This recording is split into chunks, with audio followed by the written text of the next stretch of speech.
ලංකාව ඇතුලේ ආන්දෝලනාත්මක නඩු තීන්දුවක් ලබා දුන්නා. ඝාතනය කළ බවට චෝදනා කරමින් 42 දෙනෙකුට එරෙහිව නීතිපතිවරයා විසින් නඩු පවරලා තිබ්බා. 23ක් සියලු චෝදනාවලින් නිදොස් කොට නිදහස් කළා. 12 දෙනෙකුට මරණ දඬුවම ලබා දීලා තියෙනවා. ඒකට විශ්වවිද්‍යාලීය සිසුන් දෙන්නෙකුත් ඇතුළත් තියෙනවා. අරගලයකින් තමයි ආණ්ඩුවක් සහ රටේ දේශපාලනය වෙනස් වෙන්නේ.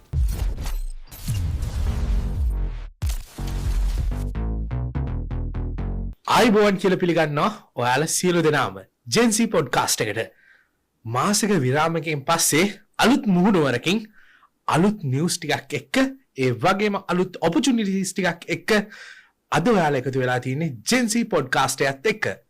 එහෙනම් අද ජෙන්සි පොඩ්කාස්ට් එක වෙනස්ම මුහුණුවරක් තමයි අපි ගන්නෙ. ඉතින් ඔයාලා හැමදාම හිතනවා ඇති පළවෙනි එපිසෝඩ් එකේදී කිසිම කාන්තා නියෝජනයක් තිබ්බේ නෑ ජෙන්සි පොඩ්කාස්ට් එකේ කොල්ලෝ 4 දෙනෙක් එකතු වෙලා කියවනවා අරක කියනවා මේ කියනවා කියලා. හැබැයි අද ජෙන්සි පොඩ්කාස්ට් එකට වෙනස්ම මුහුණුවරකින් කාන්තා නියෝජනයක් එක්ක තවත් අපේ මල්ලි කෙනෙක් එකතු වෙලා තියෙනවා. එහෙනම් අපි මුලින්ම අඳුරගමු එයා ගොල්ලන්ව. යශිකා. අයිබෝන් ඉතින් මගේ නම යශිකා නිපුණි. මම පෙරාදෙණිය විශ්වවිද්‍යාලයේ විද්‍යාපීඨයේ ශිෂ්‍යාවක්. මුලින්ම ස්තුතිවන්ත වෙනවා තමුදෙසට ජෙන්සි පොඩ්කාස්ට් එකට මාවත් සම්බන්ධ කරගත්තට. අයිබෝන් මම හේමක නේමින්ද මම බාටෙක්නොලොජි ස්ටුඩන්ට් කෙනෙක් සෙකන්ඩ් ඉයර් ස්ලිට් කැම්පස් එකේ. හොඳයි. අපේ පරණ පොඩ්කාස්ට් එක බැලුවට පස්සේ එපිසෝඩ් නම්බර් 1 එක බැලුවට පස්සේ ඒකට එක එක කමෙන්ට්ස් ඇවිල්ලා තිබ්බා. හොඳ කමෙන්ට්ස් තිබ්බා, නරක කමෙන්ට්ස් තිබ්බා, ඒ වගේම අපිට නරක වචනේ බැනලා තිබ්බා, දේශපාලනික මතවාද තිබ්බා, එයාලගේ අදහස් හුවමාරු කරලා තිබ්බා, ජෙන්සිකට බැනලා තිබ්බා, හැම දෙයක්ම කරලා තිබ්බා. ඇත්තටම අපි ඔයාලගේ අදහස් සහ මතවාද වලට ගරු කරනවා. හැබැයි ඒ අතරින් මගේ හිත ගිය එකම එක ලස්සන කමෙන්ට් එකක් තියෙනවා. මේකට උත්තරයක් නොදී ගියොත් මට හිතෙනවා ජෙන්සි එක විදිහට අපි කරන්නේ ඇත්තටම අපරාධයක් කියලා. මොකද මේ වගේ දෙයකින් මිනිස්සුන්ට යන්නේ ඇත්තටම වැරදි ආකල්පයක් ලංකාව ඇතුලේ. ඉතින් මම මේ කමෙන්ට් එක කියන්නම්. මේක දාලා තියෙන්නේ මැජික් ස්ටිච් චන්දන කියලා. මේක තමයි ඇත්තටම මම හිතන්නේ අපිට හමුණු 3 වෙනි හරි 4 වෙනි හරි කමෙන්ට් එක. මම ඉන්නේ යුරෝපේ. මගේ දරුවන් පළමු පන්තිය පටන් ගත්තේ ඕස්ට්‍රේලියාවේ. ඊට පස්සේ මැද පන්තිය කැනඩාවේ, විශ්වවිද්‍යාලයේ ස්විට්සර්ලන්තේ. එයාලා ජෙන්සි තමයි. හැබැයි එයාලා කන්නේ වේල් දෙකයි. මේක මෙයාලා කියන්නේ අර අපේ කවීෂ මල්ලි කියනවා පොඩි ප්‍රශ්නයක් ගැන. ඒ කියන්නේ ලංකාවේ දුෂ්කර පළාත්වල යුනිවර්සිටි අධ්‍යාපනය ලබන ළමයි ඒ වගේම දුෂ්කර පළාත්වල ජීවත් වෙන ළමයි දවසකට කන්නේ වේල් දෙකයි. ඒ මිනිස්සු වේල් දෙක හම්බ කරගන්නෙත් බොහොම අමාරුවෙන් කියලා. ඒකට දැන් මේ එයා 44යි තප්පර 20 කියන එක අදාළ කරලා තමයි කියන්නේ. හරි.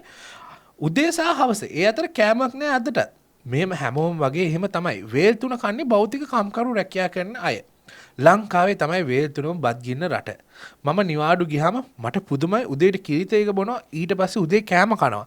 10ට විතර ආපහු මොන හරි චූටි දෙයක් කාලා තේ බොනවා. ඊළඟට දවල්ට කනවා ආපහු හවසට සුළු මොනවා හරි කනවා තේ බොනවා.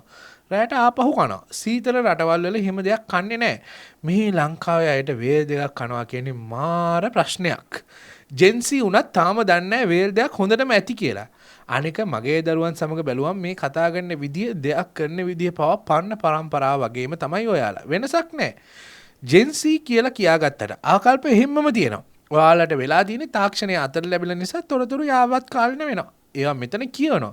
නමුත් ලෝකේ නාව පරම්පරාව ප්‍රශ්න සමග ගන්දිනු කරන හැටි දන්නේ නැහැ. මොකද ඒක එන්නේ අත්දැකීම් වලින්.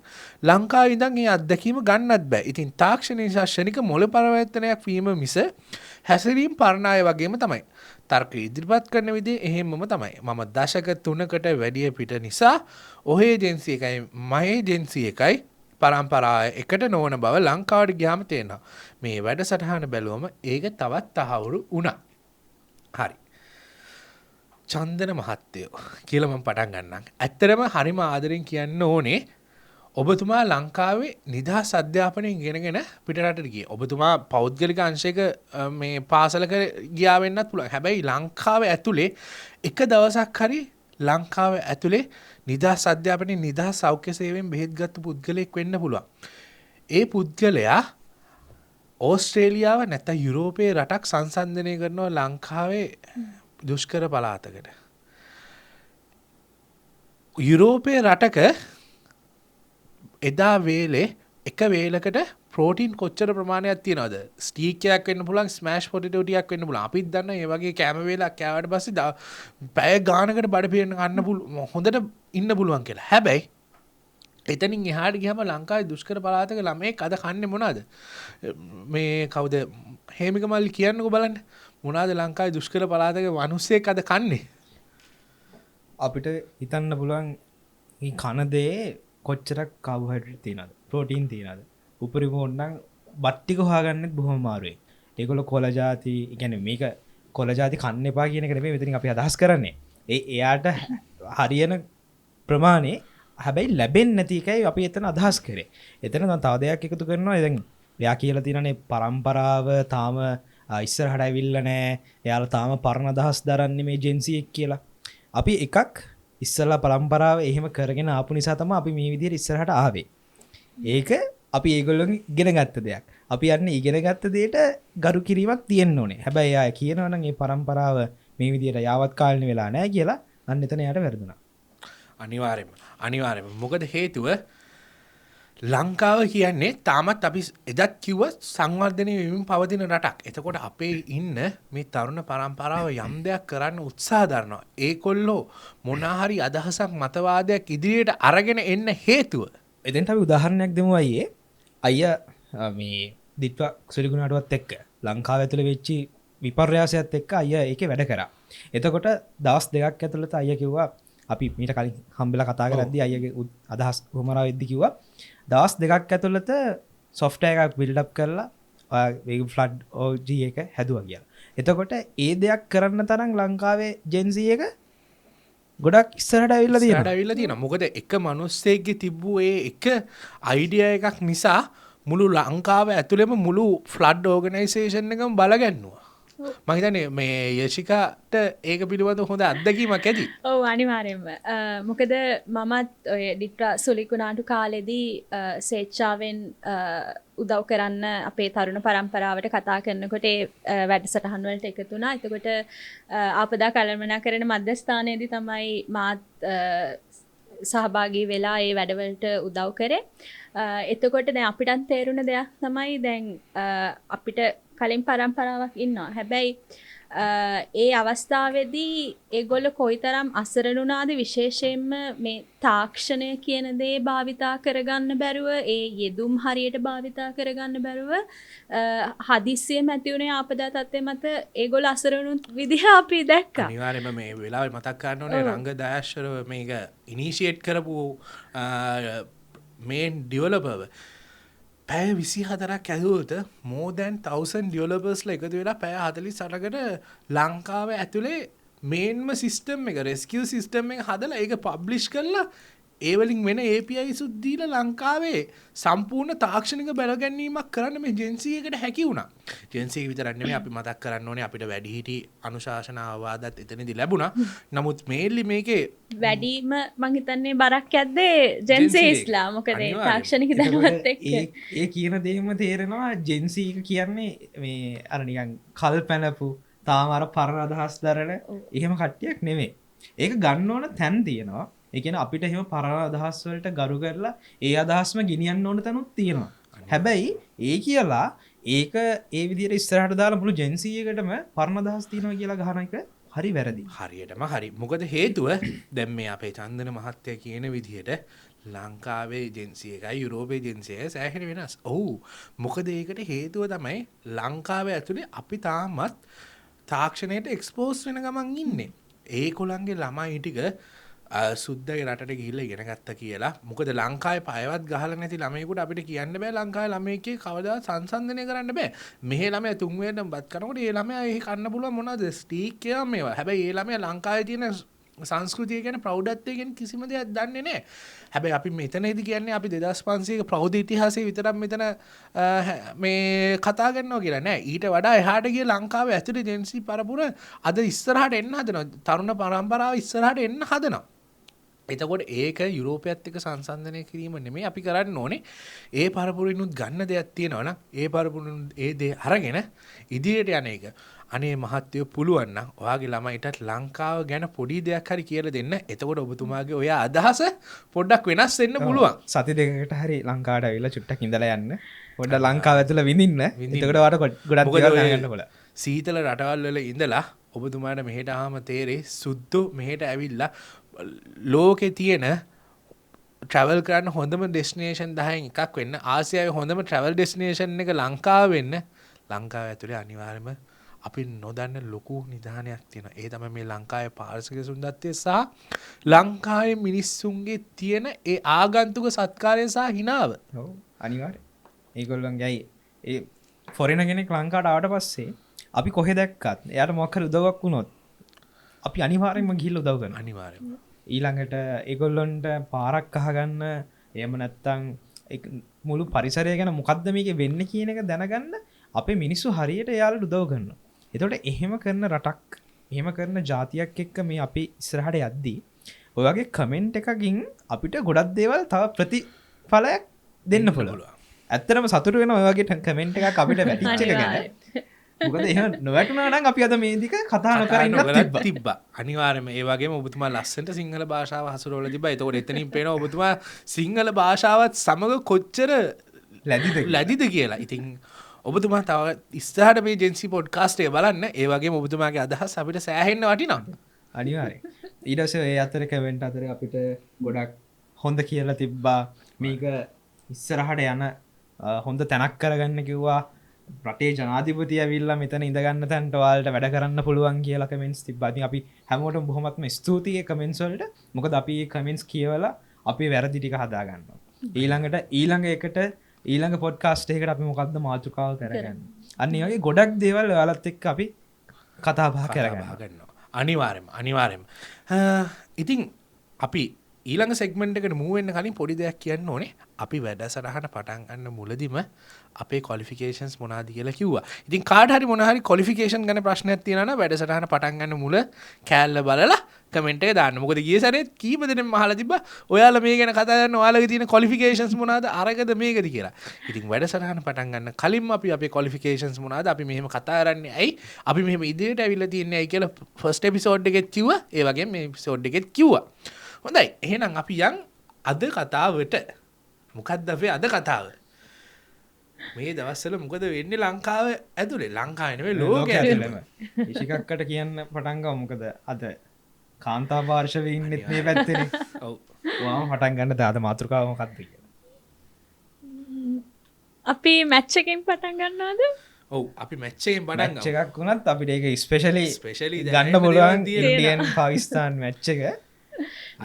T20 World Cup එක ලෝකෙම කතා බහ වෙන මේ වෙලාවේ හොට්ම මැච් එක විදිහට තියෙන්නේ ඉන්දියා පාකිස්තාන් මැච් එක. ඉතින් මැච් එක කැන්සල් වුණා. ආපහු මැච් එක දැන් කරන්නත් යනවා. ඉතින් කැන්සල් වුණාම නෙමෙයි කෝල් ඔෆ් කරා මේ පාකිස්තාන් ක්‍රිකට් බෝඩ් එකේ. මොකද එයාලා කිව්වා නෑ අපි මේක ගහන්නේ නෑ කියලා. ඊට පස්සේ අපේ ජනාධිපතිතුමා ගිහිල්ලා පොඩි ලකුණකුත් දාගත්තා. හරි මම පාකිස්තානේ රජයට කතා කරලා මේ වැඩේ කරාගත්තා කොහොම හරි ඔන්න දැන් ඉන්දියානු පාකිස්තාන මැච් එක ගහනවා කියලා. ඊට පස්සේ අපේ ලංකාවේ ඉන්න ඩෝබිල ටික මොකද කරන්නේ? ජනාධිපතිතුමාව හොදන්න පටන් ගත්තා.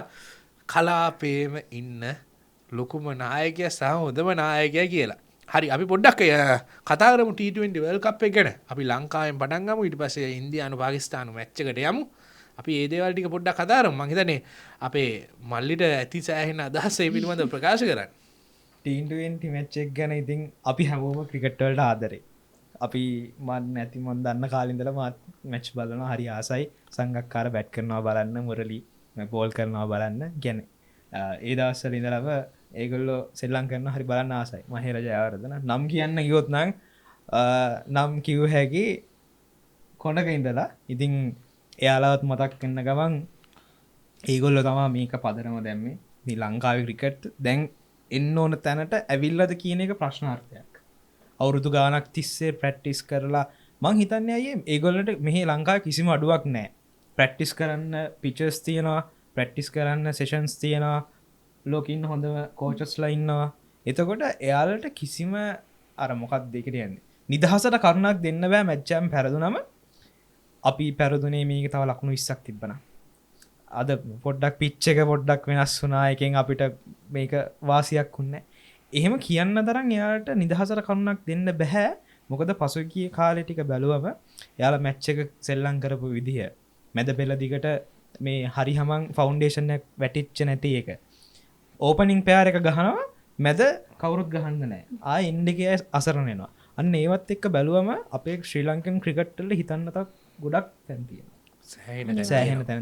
සෑහෙන තැන් තියෙනවා දැන් මේ වර්ල්ඩ් කප් එකේ අපි ලොකු රිස්ක් එකක් අරගෙන මේ සෙල්ලම් කරන්නේ අනිවාර්යෙන්ම මොකද අපි මැච් 3ක් පරාද වෙලා ආවේ ඒ මැච් 3 ප්‍රෙෂර් එක අපේ ක්‍රිකටර්ස්ලට තියෙනවා යාලත් මිනිස්සු ඔය ග්‍රවුන්ඩ් එකේ ලක්ෂ ගාණක් බලන් ඉද්දී එක බෝලයක් තප්පර ගාණක් ඇතුළත ඇවිල්ලා ඒ ඩිසිෂන් එක අරගෙන එයා ඒක තර ගහනවා කියන්නේ ඇත්තටම ප්‍රෙෂර් එකක් ඒ මිනිස්සු මාර විදිහට ප්‍රෙෂර් එක හැන්ඩල් කරන මිනිස්සු ඒ වුණාට ඒ හම්බෙන ප්‍රතිඵල ඒ හම්බෙන ඒගොල්ලන්ට තියෙන ඔක්කොම ප්‍රතිචාර හැම දෙයක් එක්කම තමයි ඒගොල්ලෝ ගොඩනගන්නේ. ඉතින් අපි බලාපොරොත්තු වෙනවා වර්ල්ඩ් කප් එක ෆයිනල් වෙනකොට ලංකාවේ ප්‍රධාන තුක්නිරියව් ක්‍රීඩකයා ඒ වගේම හොඳම දංග පන්දු යවන්න වනිදු හසරංග ආබාධයට ලක් වෙලා T20 සීරීස් එකම අහිමි වෙලා තියෙනවා. මම මේ එක්කම ෆේස්බුකේ ලස්සන කතන්දරයක් දකිනවා. ඒ කතන්දරේ මෙහෙම කියනවා. හරි ලංකාවේ ක්‍රිකට් ඉස්සර අර්ජුනලා ඒ වගේම කුමාර සංගක්කාරලා මුරලිලා මහේල ජයවර්ධනලා ඉන්න දවස්වල ලංකාවේ ක්‍රිකට් මේ හොඳ විදිහට තිබ්බු හේතුව තමයි ඒ දවස්වල තිබ්බේ මෙන්ස් ක්‍රිකට්. හැබැයි දැන් තියෙන්නේ බෝයිස් ක්‍රිකට්. මේකට හේතුව මේ දක්ෂකමේ අඩුවක් නෙමෙයි. ඒකට හේතුව තමයි දැන් මේ අපි මේ තියෙන අදහස තමයි වෙනස් කරන්න යන්නේ. දැන් මේ තරුණ පරම්පරාවට තියෙන ස්පෝර්ට් කාර් එකක් ගත්තට පස්සේ අතට සල්ලි ටිකක් හම්බුනාට පස්සේ හොඳට කාර් එකක් ටැටු එකක් ගහලා කාන්තා ආකර්ෂණය පොඩ්ඩක් ලබා ගත්තට පස්සේ ජීවිතේ සක්සස් කියන එක තමයි දැන් හුඟක් බහුතරයක් තරුණ පරම්පරාවගේ මනසේ තියෙන්නේ. අපි ඒක වෙනස් කරන්න තමයි මේ ජෙන්සි පොඩ්කාස්ට් එක ගේන්නේ. මොකද ඔයාලට අනාගතයක් තියෙන ඔයාලා මේ රට ගන්න ඕනේ. මම අර හැමදාම කියන වගේ ස්පයිඩර්මෑන් මූවි එකේ තියෙනවා great power comes with the great responsibility. එතකොට මේ ඔයාලා තරුණ ඔයාලට මේ එනර්ජි එකක් තියෙන්නේ ඔයාලට responsibility එකක් ඉටු කරන්න. නැතුව මේ Tamanට අවශ්‍ය දේ විතරක් හම්බ කරගෙන පැත්තකට වෙලා අත පිහදා ගන්න නෙමෙයි. එතකොට මේකෙදි කතන්දරේ තමයි ඒ දවස්වල අර්ජුනලට ඒ වගේම කුමාර සංගක්කාරට මහේල ජයවර්ධනලට මේ ඔය කියන දේවල් ටික ඇචීව් කරගන්න. මොකද එයාලත් බොයිස්ලා විදිහට ඒ දේවල් ටික ඇචීව් කරගන්න සෑහෙන කාලයක් ගියා. සාමාන්‍ය දැන් ක්‍රිකට් ක්‍රීඩකයෙක් ඇවිල්ලා මැචස් දෙක තුනක් ගැහුවට පස්සේ ওই දේවල් ටික ඇචීව් කරගන්න පුළුවන්. එතකොට එයාලගේ අර පරිණතභාවය හැදිලා නැහැ. මොකද මැචස් දෙක තුනේ. නමුත් ඒ කාලෙදි සාමාන්‍යයෙන් අවුරුදු සාමාන්‍යයෙන් 10ක්වත් යන ওই දේවල් ටික ඇචීව් කරගන්න. එතකොට එයාලගේ මයින්ඩ්සෙට් එක හැදිලා තියෙනවා මෙන්ස්ලා විදිහට. රෙස්පොන්සිබිලිටි එකක් ගන්න අනාගතේ තමන්ගේ ප්‍රතිරූපය රැකගන්න. ඒ වගේම අනාගතයට හරි ඕකේ මම මේ ක්‍රිකට් එකෙන් රිටයර් වුණාට පස්සේ තව බිස්නස් එකක් කරගෙන යන්න ඕනි කියලා ඉන්වෙස්ට්මන්ට්ස් කරන්න. ඒකනේ දැන් අදටත් කුමාර සංගක්කාර වගේ මිනිස්සුන්ව ලෝකෙම පිළිගන්න කට්ටිය වෙලා තියෙන්නේ. කොච්චර ගරු කරන පර්සනැලිටිස්ද. නමුත් අද අපේ ක්‍රිකටර්ස්ලා හිතන්නේ ටැටු එකක් ගහගෙන මාලා 10ක් 12ක් කරේ එල්ලගෙන මොනවා හරි ලස්සන ඇක්ෂන් එකක් දැම්මට පස්සේ එයාලා තමයි වැඩෝ සහ කාන්තා ආකර්ෂණ ලැබෙනවා. අන්න එතනදී අර මුලදී මැචස් දෙක තුනේදී කරන performance එයාලගේ නවතිනවා. මොකද එයාලා දන්නවා හරි ඕකේ I'm ස්ටේබල් වෙලා ඉන්නේ මගේ ඉදිරිය ගැන මං හිතන්න ඕනේ දැන් ගැන හිතුවම ඇති කියලා. අන්න ඒක නිසා තමයි එයාලගේ performance බහැලා තියෙන්නේ කියලා මම ලස්සන Facebook post එකක් දැක්කා. මං හිතන්නේ ඕකෙන් ජෙන්සි අපිට ගන්න සෑහෙන්න දේවල් ටිකක් තියෙනවා. මොකද හේතුව අපි ඒගොල්ලෝ ඒ කියන්නේ ඒ අදාළ වැඩේට තමන්ගේ සැක්‍රිෆයිස් එක තමන් කොහොමද ඒක වෙනුවෙන් කැප වෙන්නේ කියන එක මත තමයි හැම දෙයක්ම රඳා පවතින්නේ. නැත්තම් කුමාර සංගක්කාර ඔය වගේ ලොකු ලකුණු ගානක් ගහන්න. මහේලලා ලොකු ලකුණු ගානක් ගහන්න. ඒවා රෙකෝඩ්ස් නේ. ලෝකෙ පිළිගත්ත රෙකෝඩ්ස්. ඒ රෙකෝඩ්ස් වලට යන්න මන්නම් හිතන්නේ මේ එහෙම අර ඒ වෙනුවෙන්ම කැපවුන් නැති වුණොත් කවදාවත් ඒ දේවල් ජයග්‍රහණය කරන්න පුළුවන් කියලා. අපිටත් ඒකම තමයි. දැන් අපි අපේ ජීවිතේ අපි යම්කිසි තැනකට එනවා නම් ඒ යම්කිසි තැනකට එන්න අපි ඒ වෙනුවෙන් කැප වෙන්න ඕනේ. අනිවාර්යයෙන්. ඒ කියන්නේ අපේ ඉගෙනීම හෝ වේවා, අපේ බාහිර ක්‍රියාකාරකම් හෝ වේවා, තමන් ගොඩනගා ගන්න ඒ පර්සනැලිටි එක කවදහරි ඒ පර්සනල්ටක බිමවට්ට ගන්න නෙමේ පර්සනල්ටික තව එක ස්ටෙප්පයක් කුඩින් තියන්න තමන් ඒකට කැපවෙන්න ඒකත් මේ ක්‍රිකට් ටීම් එකට ඇත්තරම යාලා මේ කැපවෙන කැපවීම එයාල කැප වෙනවා නොවේ ඉන්න ගැන පැට්ටිස් කරනවා මේවා කරනවා හැබැයි නමුත් ෆලෝ ඩිසිප්ලින් එකක් අන්නරයි එක ඩිසිප්ලින් තැනකටාවම මහිතන ඒගොල හිතන හරි දැන් මම මට ඕන තැනට ඇවිල්ලා ඉන්නේ මම දැන් සාර්ථකයි මම ඔක්කොම අත්පත් කරගෙන ඒක තමයි මේ ඇත්තට මේ තරුණ පරම්පරාව ඇතුළේ වෙලා තියෙන්නේ තරුණ විදිහට අපි කතා කරන්නේ අපි දකිනවා හුඟක් වෙලාට පර්සනලි අපි සමහරක් වෙලාට මෙන්ටර්ෂිප් කරනවා ලෙක්චරින් කරනවා අපි දකින විදිහට එයාලට කිසිම ෆෝකස් එකක් නැහැ සමහර කට්ටිය හැමෝම වාට කවුද වෙන්න ඕනේ අනාගතයේදී කියලා යාලට තාම ෆෝකස් යන්නේ ජෙන්සි එකට විතරක් නෙමෙයි පිටිපස්සට ගියා බැලුවම දැන් අලුතෙන් දැන් මේ ඕලෙල් කරන නංගිලා මල්ලට පවා කිසිම ජෙන් ඇල්ෆා එක එයාලට කිසිම අරමුණක් නැහැ මොනවද කරන්න ඕනේ කියලා. ඉතින් අපි ඒව ගැනත් අපි කතා කරන ඔයාලට අරමුණක් දෙන්න ඔයාලට මොටිවේෂන් එකක් දෙන්නත් අපි ලෑස්ති ඔයාලගම පරම්පරාවේ කට්ටිය විදිහට මොකද සමහරක් වෙලාවට වැඩිහිටි කට්ටිය කෙනෙකුට ඔයාලා හිතන්න පුළුවන් මේ පරණ කට්ටිය කියන දේවල් වැඩක් තියෙනවද නැහැ අපිත් ඔයාලට කියන්න සෑහෙන දේවල් ටිකක් තියෙනවා අනිවාර්යෙන් ඔතනට මම මොටිවේෂන් එකක් කියද්දි දැන් ක්‍රිකටුත් සම්බන්ධ වෙන නිසා මම එතනට අදාළ කරගන්නම් බෙන් ස්ටොක් කියන චරිතය මැච් එකක් පරාද වෙනවා T20 World Cup එක 6 ඕවර් ගහලා මැච් එක ඉවර කරනවා එයාගේ ඕවරේ ඊළඟට එයා මැච් කොහොමද එයාගේ මේකෙන් එළියට ආවේ එයා World Cup එකක් දිනවනවා ඊළඟට ටෙස්ට් මැච් සීරීස් එක දිනවනවා ඇෂස් වල ඊළඟට හොඳම වැඩේ ඒගොල්ලෝ මේ ළඟදි තිබ්බ ඕස්ට්‍රේලියන් මේ ඇෂස් වල එයාලගේ ඩිසිප්ලින් එක චුට්ටක් පළුදු වෙනවා ඩිසිප්ලින් එක ඩැමේජ් වෙච්ච එකට ඒගොල්ලොන්ට ඉන් රිටර්න් දුන්නේ කොහොත් යන්න බෑ මැච් එක විතරයි කොහොත් යන්න බෑ අන්තිමට ඒකෙන් මොකද උනේ මැච් 3ක් දිනලා අපිට නැත්තර වැතින්න ගහලමකි තමයි ගියේ හරියටම හරි ඒ කියන්නේ ඩිසිප්ලින් එකක් කන්සිස්ටන්ට්ලි මේන්ටේන් වෙන්න ඕනේ හැබැයි ලංකාවේ ක්‍රිකට්ටරේ එහෙම ඩිසිප්ලින් එකක් කන්සිස්ටන්ට්ලි මේන්ටේන් වෙන්නේ නැති හේතුව වෙනව නම් අයියේ මේ වෙනකොට අපිට ප්‍රතිඵල ඇවිල්ලා ප්‍රතිඵල ඒතකොට මේකට වෙන්නේ නැති හේතුව තමයි ලංකාවේ ක්‍රිකට් තනිකරම වාණිජීකරණය වෙලා තියෙනවා මොකද අනුර කුමාර දිසානායක මහත්තයා විපක්ෂයේ ඉන්නකොට අපේ ජනාධිපතිතුමා විපක්ෂයේ ඉන්නකොට කියනවා මේක ශ්‍රී ලංකන් ක්‍රිකට් අනුරගෙන් සැර කතාවක් කියන ජයන්තන් සම්මි කියලා ක්ලබ් එකක් දාගන්න කියලා එහෙම කියන අපේ ජනාධිපතිතුමා වුණාට පස්සේ T20 World Cup එක වෙනකම්ම ශ්‍රී ලංකාවේ ක්‍රිකට් සංස්ථාවේ සභාපතිව වෙනස් කරන්නේ නැහැ අතට අත දීලා මොකද දැන් ඒ දවස්වල තාපසාරාමයට වැටලා හිටපු ගිරා වුණ අපේ අනුර කුමාර දිසානායක මහත්තයා මේ සැරේ දැන් මේ හොරුන ළඟට වැටිච්ච ගිරා පෝතකයා වෙලා තියෙන්නේ එදා ඉඳලම කරලා තියෙන්නේ බලාගෙන යනකොට කියවන එක විතරයි ලංකාවේ ක්‍රිකට් වල ඇතුලේ තව ඔයාලා හොයලා බැලුවොත් ලංකාවේ කොළඹ මැච් එකක් තිබ්බොත් හෝම් ටීම් එකයි අවේ ටීම් එකයි හැම කෙනාම දාන හොටෙල් එක ඔයාලා දන්නවද සිනමන් ග්‍රෑන්ඩ් එකට තමයි මේ හැමෝම දාන්නේ මේ සිනමන් ග්‍රෑන්ඩ් එකට දාන්න හේතුව තමයි සිනමන් ග්‍රෑන්ඩ් එකත් එක්ක ශම්මි කියන ක්‍රිකට් සභාපතිවරයා එකඟතාවයකට එනවා ඩීල් එකක් සයින් කරගන්නවා වැඩි ගණන් වලට ක්‍රිකට් බෝඩ් එකට මේ කාමර විකුණන්නේ මේ ඩීල් එක අවුරුදු ගාණක් තිස්සේ තාමත් එනවා මේක ගැන කතා කරා එක മന്ത്രിවරයෙක් ඒ മന്ത്രിවරයාට අන්තිමට උනේ මොකද්ද മന്ത്രിකම නැති වෙච්ච එක අදටත් ලංකාවේ ක්‍රිකට් සෑහෙන ඩීල් එකක් වෙලා තියෙනවා හොයලා බැලුවොත් අපිට සෑහෙන දේවල් ටිකක් දැනගන්න පුළුවන් මේ ශම්මිසිල්ලා ඉන්නතුරු මේ චක්‍රය නැවතත් සිදු වෙනවා මොනවාද නම වෙනස් වෙනවා ක්‍රීඩකයෝ වෙනස් වෙනවා හැබැයි පුහුණුකරුවන් වෙනස් වෙනවා හැබැයි සිස්ටම් එක එකම විදියට ඒ සිස්ටම් එකේ මුල කවුද ශම්මිසිල්ලා ඒක නිසා ශ්‍රී ලංකා ක්‍රිකට් බේර ගන්න නම් ශම්මිසිල්ලා සභාපති ධූරයෙන් පන්නා දාන්න ඕනේ මොකද හේතුව මේ ඇඩ්මිනිස්ට්‍රේෂන් එක ක්ලීන් කරන්න ඕනේ දැන් චතුරාර්ය සත්‍ය ලංකාවේ මිනිස්සුන්ට අවබෝධ වෙලා තියෙන්නේ දුකට හේතුව දුක නැති කිරීම දුක නැති කිරීමේ මාර්ගය ගැනීමට තමයි නොහැකියාව තියෙන්නේ මිනිස්සුන්ට ඒක හරි අමාරු වෙනුනේ කට්ටියට ඒක ගන්නත් මේකයි හැමෝටම කියන්න පුළුවන් ක්‍රියාවට යද්දී නැත්තම් කොච්චර දේවල් ජනාධිපතිවරණයේදී කිව්වද කොච්චර දේවල් මේ මාධ්‍ය සංදර්ශන පැවැත්වුවද අනිවාර්යයෙන්ම ඒවේ ප්‍රතිඵල මේ විද්‍යාව නම් අපිට තව කතා කරන්න මාතෘකා හැදිලා තියෙනවා. හැදිලා තියෙන ඒ අනිවාර්යයෙන්ම. තිබ්බ දේවල් එක්ක බැලුවම 2019 වෙච්ච සිද්ධි ඊළඟට ඒකේ පිටිපස්සේ කවුද හිටියේ ඔක්කොම කියලා හොයාගෙන අද වෙද්දිවත් ඒ අදාළ කරන මිනිස්සුන්ට දඩුවම් හම්බුණා නම් අපි අදටත් කතා කරන්නේ මොකද්ද? තාම දඬුවමක් හම්බුන්නේ නැහැ. ඔව්. මොකද්ද මේක එන්ඩ් එක? එන්ඩ් එක. අපිට එන්ඩ් එකක් හිතාගන්න බැරුව තාම මේක යනවා කියන්නේ කොච්චර මේ මිනිස්සුන්ට කරන අපරාධයක්ද?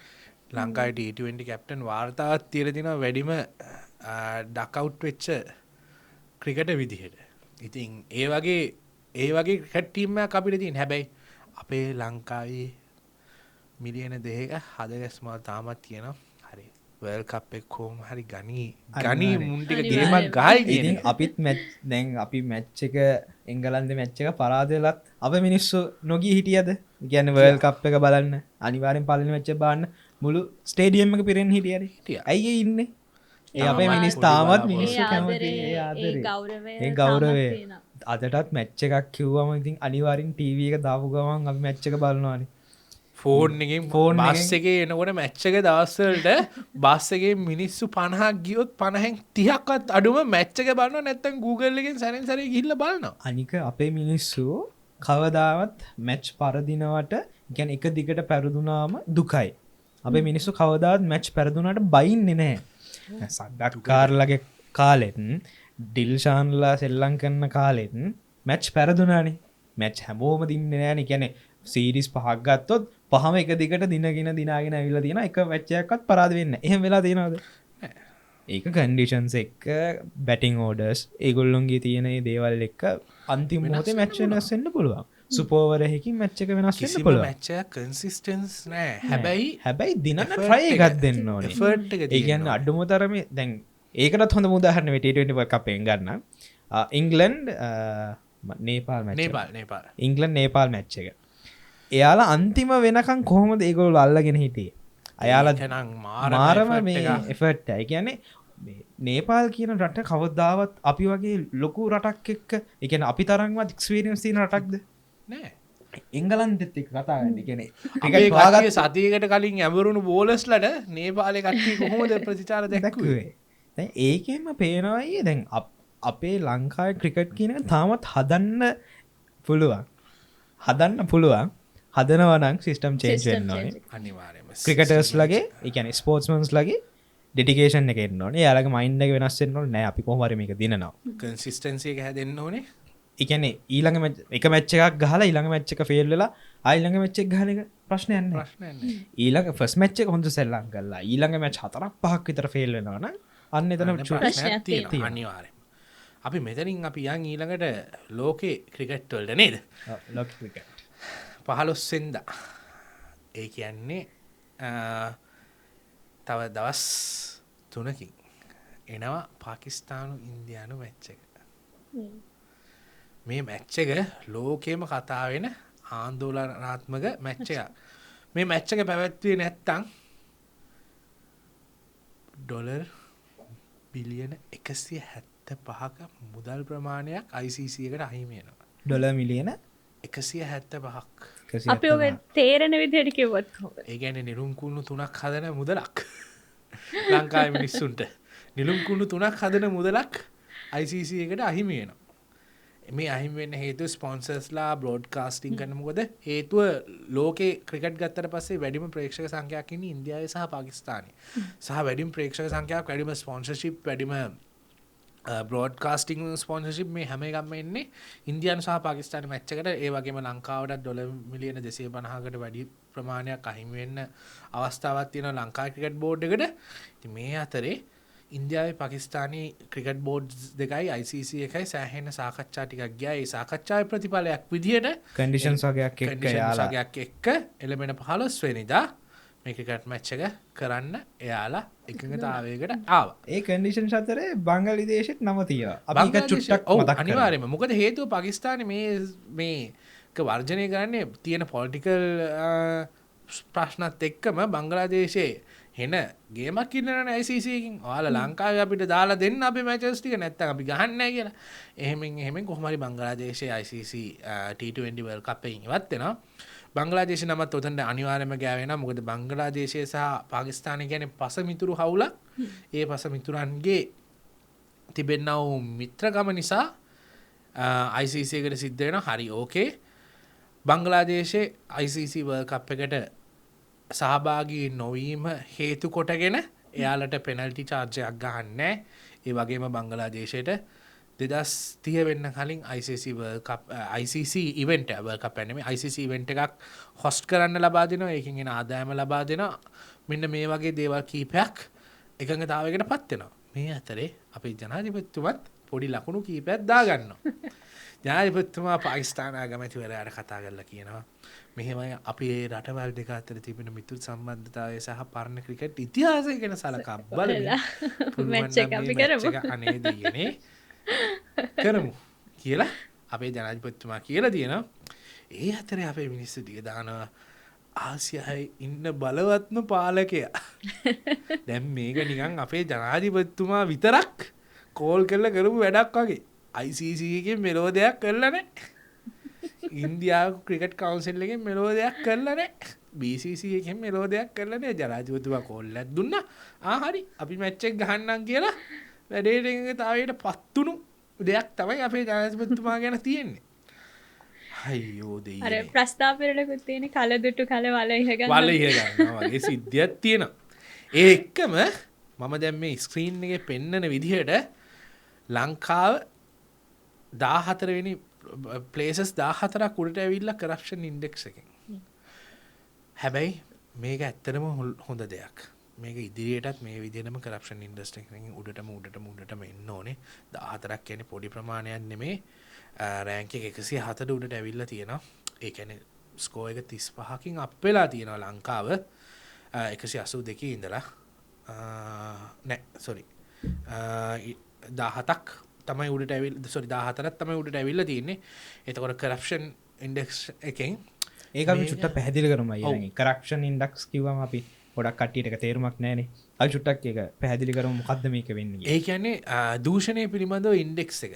ලෝකේ හැම රටකම අපි ගිය සැරේ පොඩ්කාස්ට් එකේ කිව්වා හැම රටකම පාලනීය දූෂිතභාවයක් තියෙනවා කියලා. මේ පාලනීය දූෂිතභාවයේ මයින සම්මතය තමයි කරප්ෂන් ඉන්ඩෙක්ස් එක කියලා කියන්නේ. කියන්නේ පොලිටිකලි ෆයිනෑන්ෂියලි ඊට පස්සේ ඒ වගේම සොසයිටිකලි කරප්ෂන්ස් මේ හැම දෙයක් ගැනම තමයි මේ කරප්ෂන් ඉන්ඩෙක්ස් එකෙන් මයින්නේ. මේකේ නිර්ණායක සෑහෙන ප්‍රමාණයක් තියෙනවා.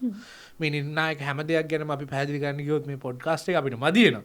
හැබැයි අපි ඒකට වෙනම දවසක් දාගෙන අපි කතා කරමු. හැබැයි මේ කරප්ෂන් ඉන්ඩෙක්ස් එක ගැන කතා කරද්දී ලංකාව ප්ලේසස් 14ක් උඩට ඇවිල්ලා තියෙනවා. ඒක ඇත්තටම සතුටු වෙන්න ඕන කාරණාවක්. හැම ආණ්ඩුවකම කරප්ෂන්ස් තිබ්බා. හැබැයි යම් කිසි වූ කරප්ෂන් අඩුවීමක් වෙලා තිබීම නිසා ඇත්තටම සතුටුයි මේ ලංකාව මේ වගේ තැනකට එහෙම සම්බන්ධයෙන් ඇත්තටම සතුටුයි. ඉතින් හැම ආණ්ඩුවම වැරදිත් තියෙන හොඳක් තියෙන මේ ආණ්ඩුව වලින් කරපු එක හොඳ දෙයක් තමයි අවුරුදු ගානකට පස්සේ. ඒක අපි ඉතින් ඇගීම ඒ විදිහට දෙනවා. අප්පුඩියකුත් එහෙම ගහලා අනිවාර්යෙන්ම. ඉතින් ඕක තමයි අද අපිට අද කතාවෙන් කතා කරන්න තියෙන දේවල් ටික. ඒ අතරේ අපි ඉතින් අපි මේ වෙලාවේ නිකන් මතක් කරගෙන ගියොත් මේ වෙලාවේ ලෝකයේ ඔලිම්පික්ස් පටන් අරගෙන යනවා. කියන්නේ වින්ටර් ඔලිම්පික් එක මේ වෙලාවේ පැවැත්වෙනවා.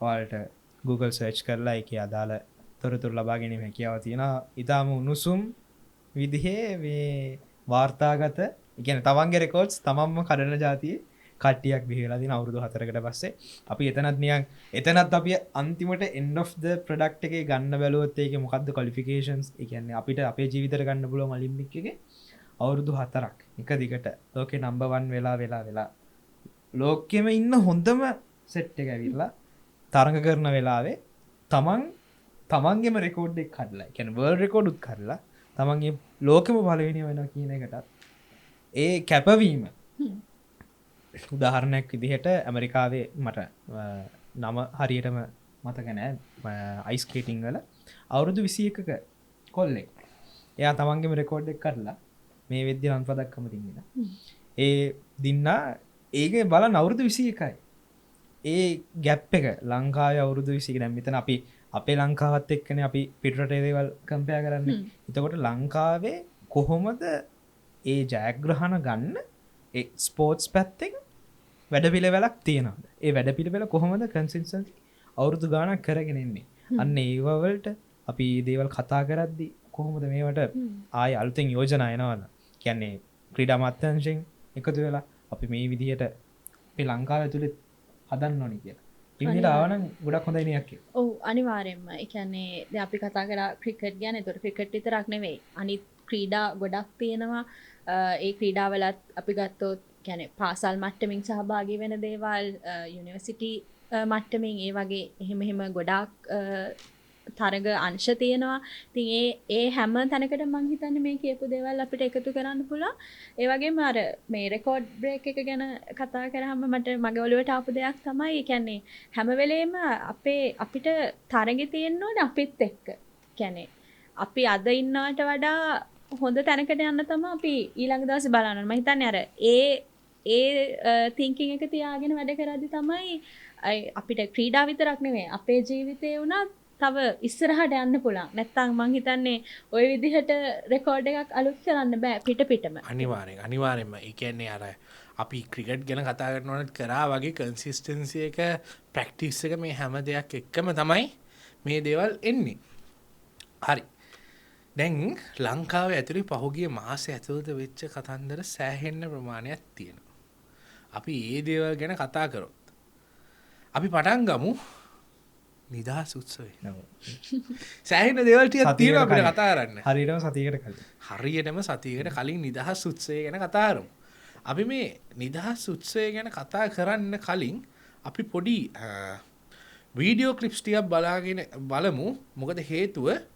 මෙන්න මේ වීඩියෝ ක්ලිප්ස්වලින් අපිට සෑහෙන දේවල් ටිකක් ගන්න පුළුවන් මොකද ඒකට හේතුව තමයි මේ ලංකාවේ රණවිරුවන් කියලා කියන්න බැරි ආණ්ඩුවක් අපිට බිහිවෙලා තියෙන ලංකාවේ ඉන්න හමුදාවේ සෙබලුන්ට රණවිරුව කියන්න බෑ මොකද ඒ වගේ විදියට දිව නැවෙන්නේදී ආණ්ඩුවක් තමයි ඉන්නේ අපි මේ ආණ්ඩුවට පහර ගහනවා නෙමෙයි හැබැයි අර බුදු හාමුදුරුවොත් කියලා තිනවා පිදී යුත්තන් පුදන්න ඕනි කියලා හැබැයි මෙහෙමයි රණවිරුව කියන්නේ මේ දිත්ව සුරිකිරාටුවෙන් රට බේරගත්තු කට්ටිය විතරම්ම නෙමේ එයාලට ඊට වඩා එතනින් එහාට ගිය සෑහෙන දෙයක් තියෙනවා අපි මේ වීඩියෝ එක පොඩ්ඩක් මේ බලලයිමු ඒ වීඩියෝ එකෙන් අපිට සෑහෙන දෙයක් ගන්න පුළුවන් මේක දන්නේ නැති කට්ටියට සහ නිදහස් උත්සවයේ බලන්න බැරි වෙච්ච කට්ටියට මේකෙන් යම්කිසි අයිඩියාවක් ගන්න පුළුවන්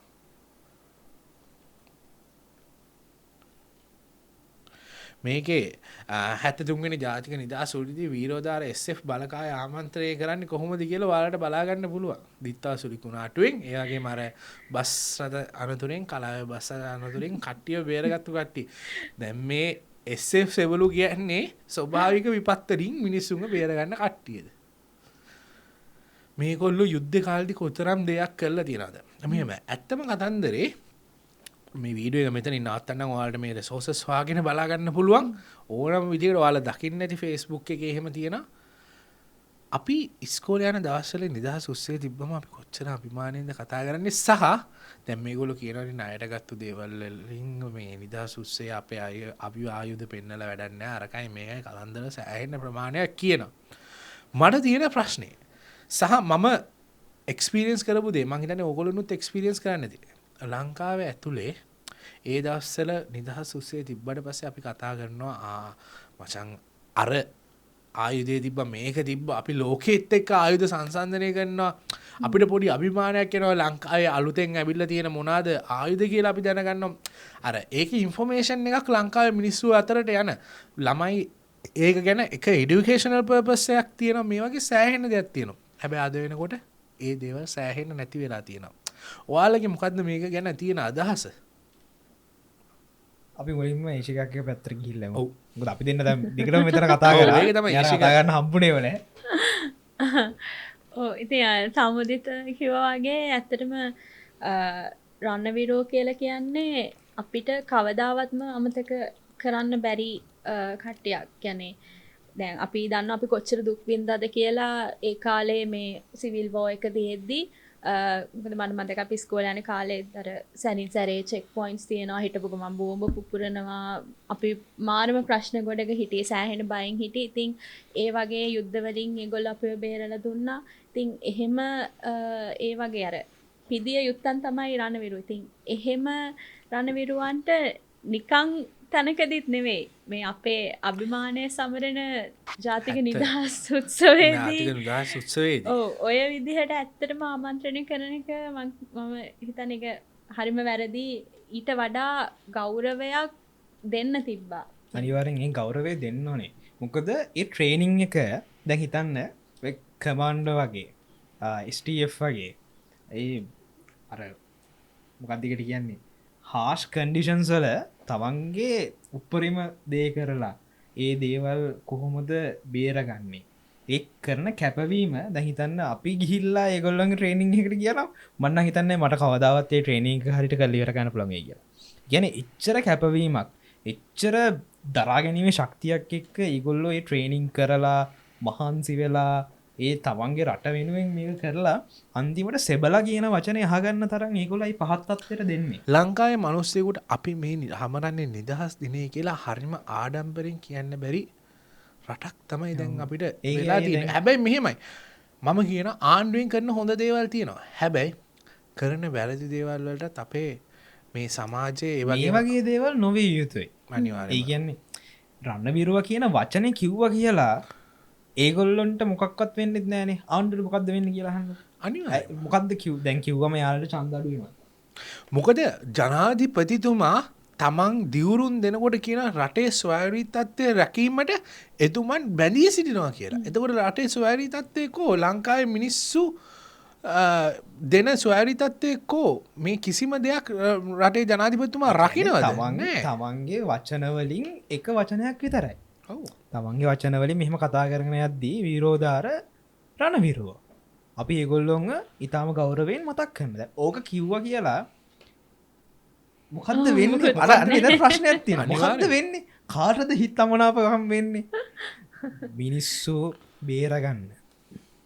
තමන් කැම්ප් වල ඉඳලා දවස් කරන් ගෙදර එන්න නැතුව තමන්ගේ අම්මලා තාත්තලා දකින්න නැතුව සමහර වෙලාවට දකින්නෙම නැහැ. එයාලා ඒ ජීවිතේ පූජා කරලා රටට එයා යනවා. එහෙම වෙච්ච මේ ආමි නේවි එයා ෆෝස් පොලිස් ඒ හැම එකක්ම අපිට මතක් කරන්න පුළුවන් හැම මේ වීරෝදාර රණවිරුවෙක්ම අපි නම් කියනවා වීරෝදාර රණවිරුව වීරෝදාර සෙබරු වීරෝදාර කියන කතන්දරේ අපි අනිවාර්යයෙන්ම කියන්න ඕනේ. මොකද එයාලා මේ කරන්නේ හැමෝටම කරන්න පුළුවන් සෙල්ලමක් නෙමෙයි. අද ලංකාවේ ඇතුලේ මේ ආණ්ඩුව දාලා තියෙන තැන නිසා ලංකාවේ ඇතුලේ ආමියකට බැඳෙන තරුණයෝ සෑහෙන අඩු වෙලා තියෙනවා. ඒ ආමියකට දෙන්න ඕන තැන දීලා නැහැ. මොකද ඒ දවස්වල නම් මම ආමියකට බැඳුණා කියලා කොල්ලෙක් ඇවිල්ලා කියන්නේ හින අභිමානයි. අනික යුනිෆෝම් එක ඇඳලා පාරේ යද්දී ඒ යුනිෆෝම් එක ඇඳලා කාව හරි දකිද්දී ඒ තියෙන පර්සනැලිටි එක ඒ තියෙන ගාම්භීරත්වය අපෙන් එකකේ මිනිසා කියලා අපේ ලංකාවේ මිනිස්සුන්ගේ ඔළුව වලට කාවද්දලා තිබ්බේ. ඒක සම්පූර්ණයෙන් බස් එකක යද්දී උනත් මම කියන්නේ මට එහෙම අත්දැකීම් නැහැ. බස් එකේදී යද්දී එන්නත් කවුරු හරි මේ ආමි කෙනෙක් නැග්ගම නිකන් අපිට නිකන් හරි අමුත්තක් දැනෙනවා. කියන්නේ මේ ආමි යුනිෆෝම් එක ඇඳලා ඒ ගෞරවය මෙතන නිකම් වෙනවා අපේ ඇඟ ඇතුලේ. අදටත් අර ත්‍රිවිධ හමුදා වෙන යුද්ධ කාලේදී හදපු සින්දුව මොකද්ද? මූද දෙබෑ කරන අහස පොළොව සිමින රටට සෙනේ සදන ලෙයින් මසින් සැදුන අපෙන් එකකේ මිනිසා කියලා ඒ සින්දුව තාමත් යනකොට ඇඟේ හිරිගඩු පිපෙනවා. ඒ සින්දුවට අපි කොච්චර ආදරය කරාද ආස කරාද? හැබැයි ඒක දැන් මේ පොඩ්ඩ නව පරම්පරාවේ ඇතුලෙන් මැකීගෙන යාමට පත් කරන්න හේතුව තමයි මේ ලංකාවේ බලයට ඇවිල්ලා තියෙන ආණ්ඩුවන් කරන දේවල් නිසා.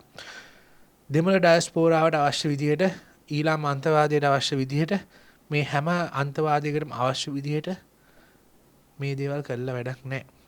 මොකද රටක ආමියක් කියන්නේ රටේ බැක්බෝන් එක. රටක විද්‍යාංශය කියන්නේ රටේ බැක්බෝන් එක. එතකොට මේ දේවල් ආරක්ෂා කරගන්න ඕනේ.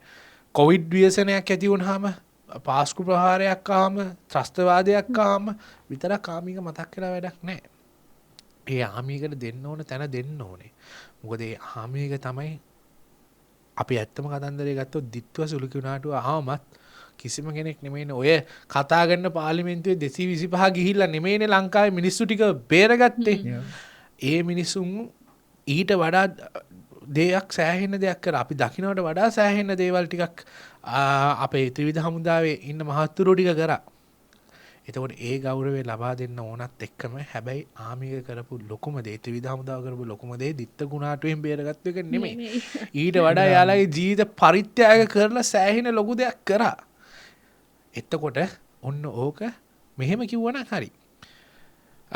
යුද්ධ කාලෙදී මෙන්න මේ දේවල් කරපු ඒ වගේම දිත්ත සුරිකුණාඩු අවස්ථාවේදී මෙන්න මේ විදිහට දේවල් කරපු අන්න ඒ විදිහේ ගෞරවය සම්පූර්ණයෙන් දුන්නා නම් මේක සෑහෙන දෙන්න වටිනවනේ අනිවාර්යෙන්. අනිවාර්යෙන් කවුරු මොනා කිව්වත් කවුරු කෙසේ කිව්වත් ඒ රණවිරුවන්ට දෙන්න ගෞරවත්වය අපි විදිහටම දෙන්න ඕනේ. දෙන්න ඕනේ. 30 වසරක යුද්ධයක් කියන්නේ සෙමසි යුද්ධයක් නෙමෙයි.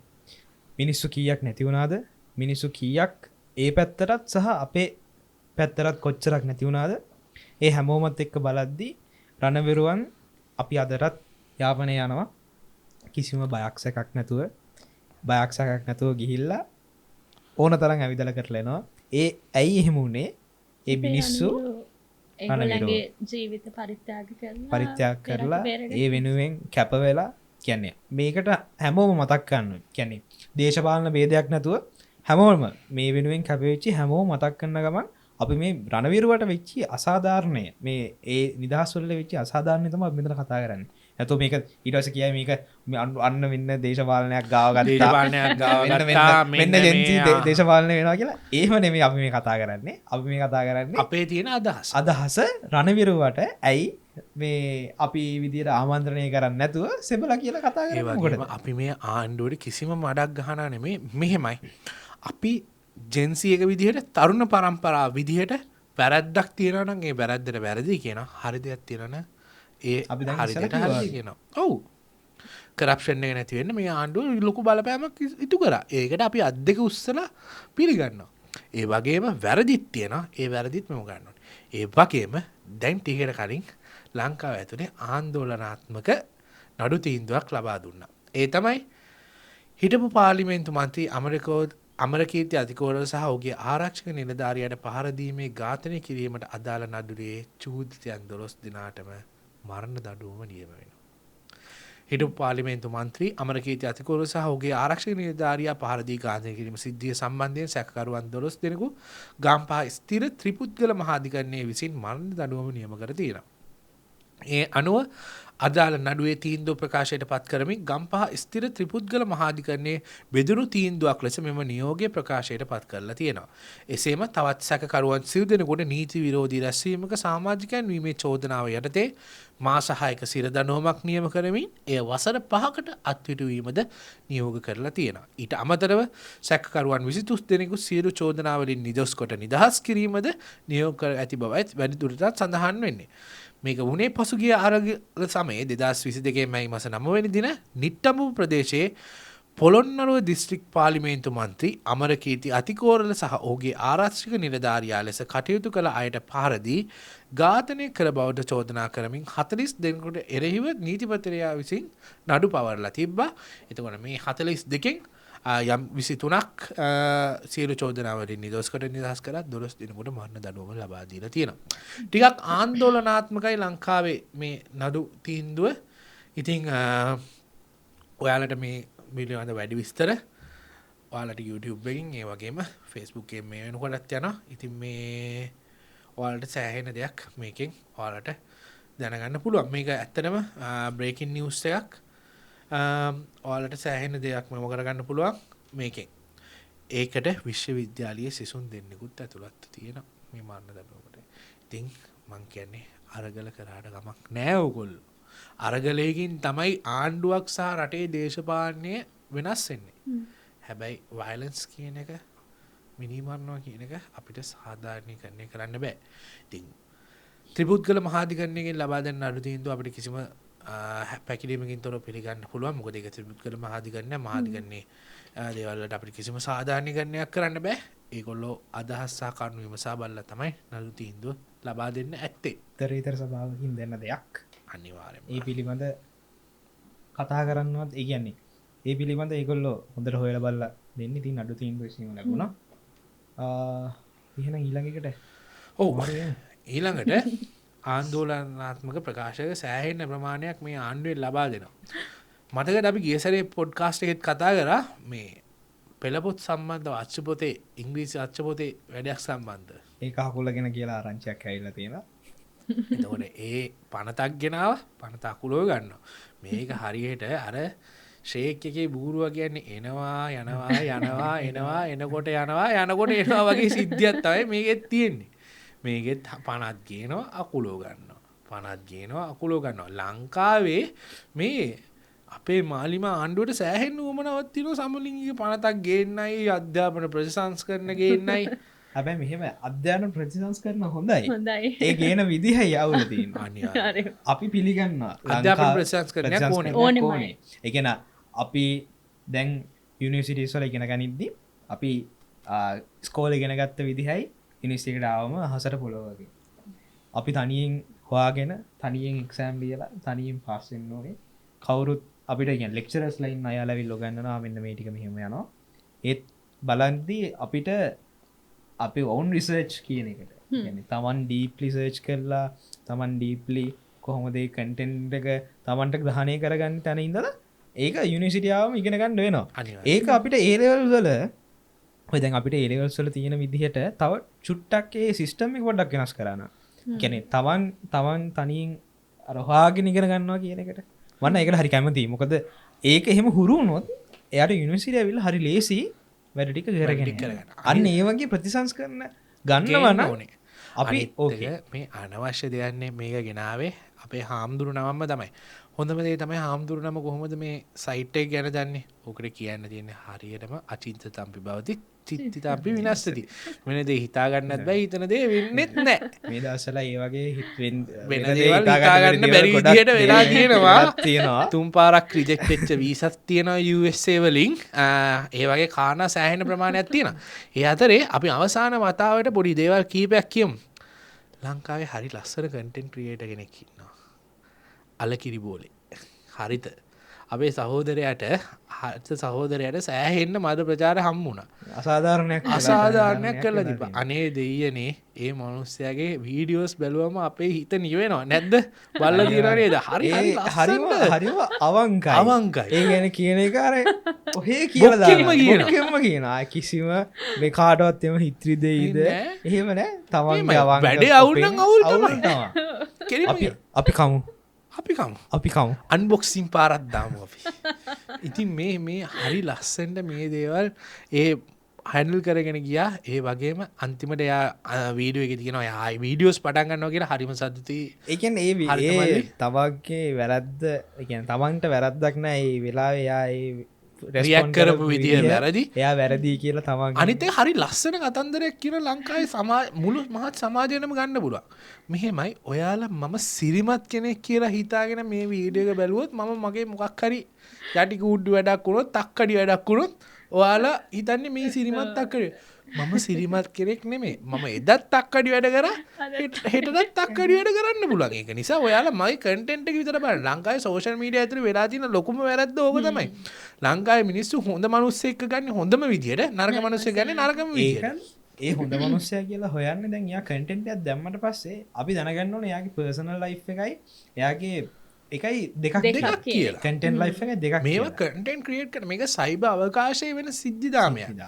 ඉතින් ඕකත් එක්කම ඉතින් හරිතමලි ස්තුතියි නැවතත් කන්ටෙන්ට් පටන් ගත්තට ඔයාලගේ කන්ටෙන්ට් වලින් අපි සෑහෙන්න අපි හරි කතා කරන්න ආස චරිතයක් කවදා හරි දවසක මේ ජෙන්සි පොඩ්කාස්ට් එක ඇතුලේ.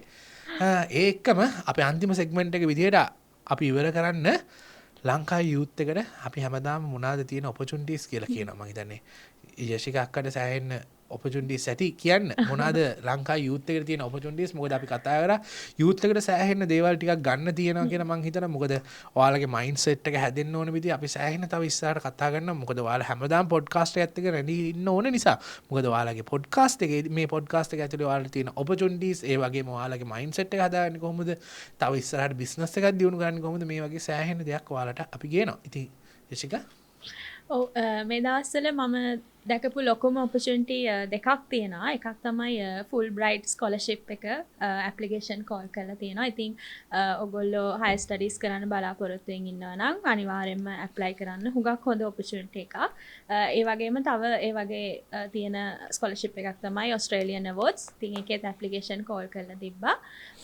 ඉතින් මේවා ගැන ලේසිම හොයාගන්න පුළුවන් ඉන්ටර්නෙට් එකේ සර්ච් කරාම ඕන තරම් ඔයාලට විස්තර ගන්න පුළුවන්. ඒකට මාස කිහිපයක කාල සීමාවක් තියෙනවා. ඒ සීමාවේ ඔයාලගේ ඇප්ලිකේෂන් එකට ඕන කරන දේවල් ටික හදාගෙන ඇප්ලයි කරන්න පුළුවන්. ඉතින් හොඳ අවස්ථාවක් වෙයි ඔයාලට. මොකද ඒ කියන්නේ මම හිතනවා උසස් අධ්‍යාපනයේට ඇතර අපිට පිටරට ගිහිල්ලා ඒ උසස් අධ්‍යාපනය ලැබලා ආපහු ලංකාවට එන්න පුළුවන් නම් ඒක හුඟක් හොඳ අවස්ථාවක් සහ හොඳ එක්ස්පීරියන්ස් එකක් කියලා මොකද ඒ කියන්නේ අනිවාර්යයෙන්ම දැන් අපි නිදහස් අධ්‍යාපනය ලබාගත්ත කට්ටිය විදිහට අපිට එතන වගකීමක් තියෙනවා ලංකාව වෙනුවෙන් දෙයක් කරන්න. ඒ අතරම අපි අර පිටරටක ගිහිල්ලා එක්ස්පීරියන්ස් එක ගන්නකොට තව එක එක කල්චර්ස් එකතු වෙලා ඒ කට්ටියත් එක්ක වැඩ කරන්න ඒගොල්ලන්ගේ දේවල් බෙදා හදා ගන්න ඉගෙන ගන්න තියෙන අවස්ථාවක් හම්බ වෙනවා. ඉතින් එතනින් හාට ගියාම තව මම දැක්කා රොට් ට්‍රැක් එකෙත් ඔපචුනිටි එකක් දාලා තිබ්බ අයන් මෑන් එකේ මේන් වොලන්ටියර් ඕගනයිසේෂන් එක විදිහට රොට් ට්‍රැක් 3220 එක වැඩ කරනවා කියලා. ඉතින් ඒකටත් ඔයගොල්ලන්ට ඇප්ලයි කරන්න පුළුවන්. අයන් මෑන් ගැන මම හිතනවා දන්නව ඇති කියලා. අයන් මෑන් කියන්නේ ලොකු ෆිට්නස් කම්පිටිෂන් එකක්. ඉතින් ලංකාවේ තියෙනවා කොළඹ වල. ඉතින් ඒකත් වැඩ කරන්න ඔයාලට ඔපචුනිටි එකක් තියෙනවා. අනිවාර්යයෙන්ම ලංකාව ඇතුලේ හොඩක් ඔපචුනිටිස් තියෙනවා. ඉතින් මේ කිසිම ඔපචුනිටි එක අපි මේ ස්පොන්සර්ඩ් ඔපචුනිටිස් නෙමෙයි ඔයාලට කියන්නේ අපි විසින් හොයාගත්තු ඔයාලට දෙන්න පුළුවන් ඔපචුනිටිස්. ඉතින් ඒ ඔපචුනිටිස් වගේම තවත් ඔපචුනිටිස් තියෙනවා ඔයාලා ෆෝන් එකේ නිකන් සෝෂල් මීඩියා වල මම කියන්නේ සෝෂල් මීඩියා යූස් කරන්න බෑ කියලා අපි සෝෂල් මීඩියා වල කාලේ නාස්ති කරගෙන ඉන්න වෙලාවේ ඔයාලට පුළුවන් සෑහෙන ඔපචුනිටිස් තියෙනවා try කරලා බලන්න. මොකද try and try one day you can fly කියලා කතන්දරයක් තියෙනවා. ජෙන්සි එක විදිහට අලුතෙන් හිතන්න තවන්ට අත්තට විහිදලා යන්න පුළුවන් උපරිම තැනට යන්න තවන්ට ලබන්න පුළුවන් උපරිම අත්දැකීම් ටික එක්ස්පීරියන්ස් ටික ගන්න ඒක කවදා හරි ඔයාගේ ජීවිතේ යම් කිසි තැනකට ආවට පස්සේ ඒක අනිවාර්යෙන් ඕන වෙනවා ඔයා ජීවිතේ ඉගෙන ගන්න හැම තප්පරයක්ම හැම විනාඩියක්ම ඔයාගේ තව අවුරුදු 20කින් එහාට ඉන්න ඔයාව තව කවදා හරි තව අවුරුදු 30කින් ඉන්න ඔයාව ලංකාවේ හරි ලෝකෙ හරි සුපිරි චරිතයක් කරන්න ඒක උවමනා වෙයි. ඒ නිසා පුළුවන් තරම් රිලැක්ස් එකේ රිලැක්ස් මයින්ඩ් එකක් තෝරගෙන ඒක හරහා ඔයාගේ ජීවිතේ ගොඩනගාගෙන යන්න. ඉතින් අපිට අද ජෙන්සි එකකින් ওই ටික තමයි අපි කතා කරන්නේ. කියන්න තියෙන්නේ. ඉතින් හැමදාමත් වගේ මට කියන්න තියෙන්නේ great power comes with the great responsibility. මොකද හේතුව ඔයා මේ ලෝකෙට හැදිලම තියෙන්නේ මොනා හරි රෙස්පොන්සිබිලිටි එකක් කරන්න. ආය ස්පයිඩර්මෑන් ගැන කතා කරමු නිසා චුට්ටක්ම විනාඩියක් ගන්න. මේ වෙලාවේ රිලැක්ස් මයින්ඩ් එකක් කරගන්න යන්න ෆිල්ම්ස් බලන්න. මේ වෙලාවේ ලංකාවේ හොඳ ෆිල්ම්ස් දෙකක් ඇවිල්ලා තියෙනවා. තව ඇවිල්ලා තියෙනවා. ඒ ටික බලලා තවන්ගේ කමෙන්ට් එක තවන්ට හිතන දේ බලන්න කොහොමද ඒකේ චරිත ඒ රඟපාන්නේ. එතකොට මේ මිනිස්සු කොහොමද තමන්ගේ කැපවීම කරන්නේ කොතනින් ගියත් තමන් වෙනුවෙන් කරන කැපවීම තමයි දවසක ඔයාව ජයග්‍රහණය කරා ගෙනියන්නේ. අනිවාර්යෙන්ම ඒ පණිවිඩයත් එක්කම from vision to reality one move at a time. This is our closing remark.